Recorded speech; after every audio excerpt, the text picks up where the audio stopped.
Halo Gen People, balik lagi sama gua Gaza. Gua Andri, salam G-Sport. Kali ini kita akan ngebahas tentang hal yang masih hangat ya, bisa bilang ya. Wasit hangat. Ya, dan masih selalu hangat sepertinya Selalu ya. hangat karena dijaga kehangatannya.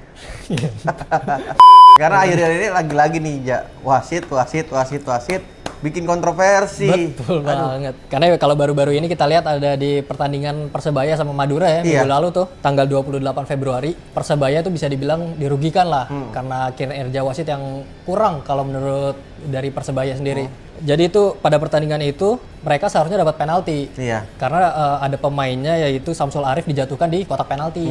Tapi wasit padahal ngelihat tapi tidak diberikan penalti Persebaya. Nggak ngeh mungkin. Mungkin kali ya. Nggak tahu juga kita ya. Tapi untungnya Persebaya bisa menang karena mencetak gol di menit akhir pertandingan. Yang mencetak tuh Ali Sesa ya, pemain asing Persebaya. Nah, tapi di akhir pas konferensi pers tuh, Coach Aji sama Ali Sesa itu menyayangkan lah keputusan-keputusan wasit yang dirasa merugikan dan kurang baik sebenarnya. Karena kata Ali Sesa itu performa wasit Indonesia tuh jadi mengurangi kualitas Liga Indonesia sendiri. Nah, setuju gua. Iya. Terus ada laga lain-lainnya. Ya. Ada satu hari sebelumnya tuh, sebelum Persebaya lawan Madura, ada Persiraja lawan Barito. Itu sempat rame juga karena Persiraja merasa dirugikan juga sama seperti Persebaya, tapi kasusnya beda. Kalau Persiraja dia itu ada keputusan yang seharusnya tidak offside, tapi sama wasit dibilang offside. Saat Jabar Sharza menerima umpan dari Arya Gerian, itu tuh padahal onside, terlihat jelas juga di layar kaca juga terlihat jelas onside, tapi sama hakim garis tuh diangkat benderanya dan dibilang offside. Itu sempat rame juga tuh karena pelatih Persiraja kayak ngirim gestur kayak gini nih ke ini bench Barito. Oh, ngeledek ya mungkin. Ngeledek, dibilang katanya bayar wasit gitu. Sampai coach RD tuh Rahmat Darmawan ngamuk katanya, sempat adu mulut sebentar lah. Nah, tapi kalau nggak salah PSSI juga ada ini ya, terobosan baru ya? Iya, PSSI itu ada terobosan baru, katanya akan mendatangkan 1 wasit tambahan atau jadi 4 wasit di lapangan. Itu untuk mengurangi kontroversi dan ragunya wasit utama mengambil keputusan kan. Nah, kata Iwan Bule sendiri, ketua PSSI, keputusan ini tuh wasit keempat ini sebagai langkah untuk nantinya tuh ada VAR kan, atau nantinya ada VAR diterapkan di Liga Indonesia sendiri. Jadi persiapannya wasit keempat dulu dihadirkan, baru nantinya VAR.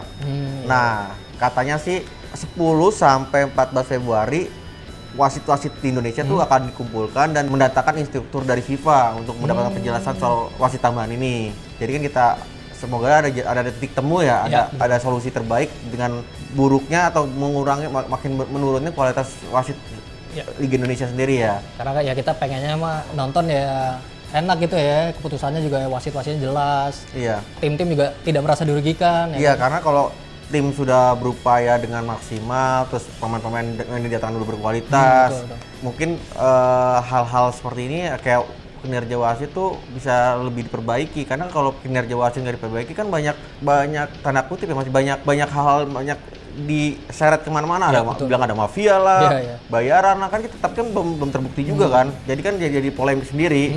Apalagi ini sekarang udah pertandingan akhir Liga 1 ya, yang cukup ketat persaingannya, menentukan di juara ya. Juara. Salah sedikit saja dirugikan keputusan wasit bisa berbahaya untuk tim-tim di papan atas gitu ya. Iya benar, kehilangan 1 poin aja bisa hilang sekarang, bisa nggak jadi juara. Kemarin marah besar tuh Coach Aji kan, Persebaya tuh marah karena itu, untungnya menang kemarin. Iya. Komite wasit PSSI sendiri nih, Ahmad Riyad, dia bilang tuh emang selama ini wasit-wasit yang dalam tanda kutip performanya kurang lah, itu tuh diberi sanksi, tapi mereka sendiri bilang tidak memberitahu sanksinya seperti apa. Pokoknya cuma dibilang dipulangkan atau diistirahatkan selama beberapa bulan lah. Ada beberapa pertandingan, beberapa bulan, tapi sanksi jelasnya detailnya seperti apa sama Ahmad Riyad tidak diberitahu gitu. Kata Ahmad Riyad juga, wasit tuh tidak bisa serta-merta langsung dipecat, Bang.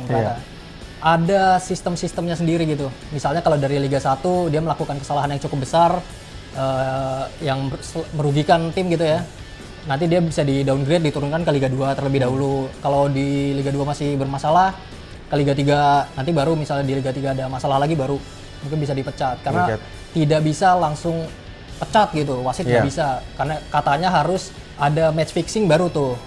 fix ditebas katanya. Berarti sanksinya tuh penurunan tingkatan. Betul. Ada sih kayak diistirahatkan dulu atau vakum berapa pertandingan dulu. Iya. Ada beberapa yang di vakum atau di diskors lah ya ibaratnya. Beberapa bulan, ada yang 2 bulan, ada beberapa pertandingan. Tapi secara detail PSSI tidak pernah memberitahu lah berapa lamanya gitu. Dan sanksinya apa lagi selain dipulangkan dan diistirahatkan itu. Iya. Bicara soal wasit lagi nih, Ja. Emang kita bahas wasit ya? Betul. Nih, pengamat sepak bola Akmal Mahrali juga kan memberikan pesan PSSI itu atau komite wasit harus lebih jeli dalam memilih wasit. Ya. Jadi itu nggak cuma fisiknya aja yang dilihat, tapi juga pengetahuan dan wawasan juga. Agar tuh ketika wasit memimpin laga, dia tuh banyak pertimbangan matang kan, nggak cuma asal ngambil keputusan aja. Betul. Karena tuh dengan wawasan dan pengetahuan yang lebih dalam kan. Jadi itu hal seperti itu harus diperhatikan. Menurutnya tuh Indonesia saat ini sedang darurat wasit. Bukan darurat COVID, tapi darurat wasit. COVID tetap darurat bahaya. Tetap darurat. Seberapa menggiurkan sih Ja menjadi seorang wasit sendiri? Dan apakah gaji wasit kurang? Iya. Sehingga banyak indikasi kurang tegas ke lapangan dan ada yang bilang wasit disuap apa ini. Iya. Gajinya berapa sih sebenarnya wasit sendiri? Patut dipertanyakan juga ya sebenarnya. Karena baru-baru ini di salah satu podcast di YouTube, Iwan Bule ngomong kalau wasit di Indonesia tuh gajinya udah dinaikkan ternyata. Berapa tuh? Sekarang tuh jadi 10 juta, dari tadinya tuh 3,5 juta, dinaikin jadi 5 juta, dinaikin jadi 7 juta, dan sekarang jadi 10 juta. 10 juta? 10 juta sebulan? Tiap pertandingan, Bang. Oh, tiap pertandingan, buset, beli boba mah, penuh itu serumah. Bener, Ja. Nih, gua baca-baca tadi ya, berdasarkan data yang gua himpun ya, wasit tertinggi selain Indonesia tuh ada di Vietnam. Vietnam tuh gajinya 5 juta per laga. Sementara di Malaysia wasit mendapatkan bayaran sekitar 1,4 juta per pertandingan. Waduh. Tinggi banget. Iya, setengahnya berarti ya yang peringkat keduanya. Iya, padahal kan emang mungkin kesejahteraan diperhatikan ya. Kita berharap kualitas juga ditingkatkan. Ya.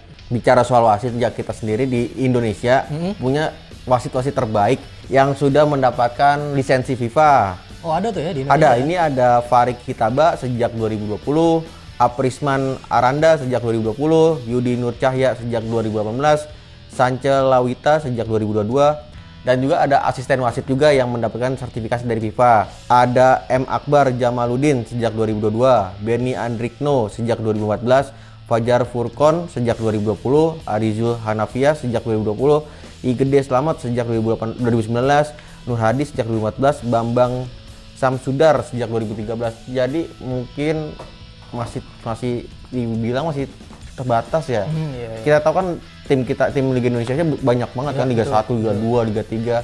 Tapi kan kita mah baru punya 5 wasit standar FIFA dan 7 asisten standar FIFA ya. Iya. Kedepannya sih semoga bisa ditingkatkan lagi ya, bisa puluhan, mungkin puluhan. Karena ya itu juga membuat liga kita jadi lebih seru dan lebih bagus ya. Iya kan, kualitasnya. Iya, ketika pengadil tegas, maksudnya nggak memihak tim A tim B kan, kita menghibur kan. Jadi yang kita tonton ke kualitas tim yang ditampilkan kan, yang menang yang berkualitas dan punya strategi mantap. Jadi yang diperhatikan juga, yang disoroti tidak hanya kontroversi keputusan saja ya. Selain di Liga 1 nih Bang, ternyata di Liga 3 juga kontroversi wasit kerap terjadi lah. Baru-baru ini Prilly Latukonsina, pemilik dari Persikota, dia ngamuk-ngamuk karena merasa Persikota tuh dirugikan wasit. Kemarin tuh Persikota baru kalah dari Farmel FC. Farmel FC 3-0 ya? 3-0. Nah tapi itu banyak, ya menurut Prilly dan Persikota tuh banyak keputusan wasit yang kok kayak gini sih gitu. Salah satunya itu ada saat onside tapi dibilang offside. Terus penalti ya? Ya, terus yang kedua juga Farmel dapat penalti padahal dia jatuh sendiri lah katanya gitu, seperti itu. Makanya sampai pertandingan tuh diberhentikan di menit 80 kalau nggak salah karena protes dari Persikota yang cukup keras, dan pelatih juga sempat di kartu merah. Iya, pelatih Persikota. Dan pemain Persikota tuh gue lihat sempat masuk ke lapangan pemain dari bench ya. Pemain penggantinya yang masih pakai rompi itu ya, rompi gitu masuk. Sampai pengaman pertandingan juga udah mulai rame memasuki lapangan pertandingan tuh kemarin tuh. Lagi-lagi sepak bola tuh penuh drama, Za. Ya, betul. Penuh drama kan. Maksudnya kan ketika pengadil tegas kan mungkin drama-drama itu nggak bakal terjadi. Tapi kan kalau drama itu terjadi di lapangan dan wasit nggak tegas kan mungkin jadi hal-hal banyak penilaian kan. Betul. Dan ya wasit salah satu elemen penting sebenarnya ya di pertandingan sepak bola ya. Karena mereka kan yang memimpin pertandingan dan juga mengambil keputusan gitu. Kalau misalnya keputusan yang diambil salah atau merugikan kan jadi ya kualitas kita jadi di sini-sini saja. Iya, jangan sampai tuh gara-gara kinerja wasit jadi kerusuhan. Nah, itu yang bahaya tuh. Iya. Sering terjadi juga. Sering terjadi. Ya. Masa tadinya sepak bola pertumpahan keringat menjadi pertumpahan darah. Nah, jangan sampai lah. Jangan sampai gitu kan. Iyalah, berbahaya juga ya. Iya kan, karena sepak bola pemersatu kan. Iya. Sebagai alat perdamaian, kata Tan Malaka. Tuh, camkan baik-baik. Mungkin segini aja pembahasan wasit dari kita aja ya. Dan jangan lupa baca artikel-artikel lainnya, karena kita nggak cuma bahas soal olahraga ya. Betul, banyak berita-berita lainnya yang kita bahas di website genpi.co. Selain website, kita juga ada aplikasi yang bisa di-download di Play Store dan App Store. Dan juga terakhir, jangan lupa like, comment, subscribe YouTube channel genpi.co. Gua Gaza. Gua Andri, salam Gisport.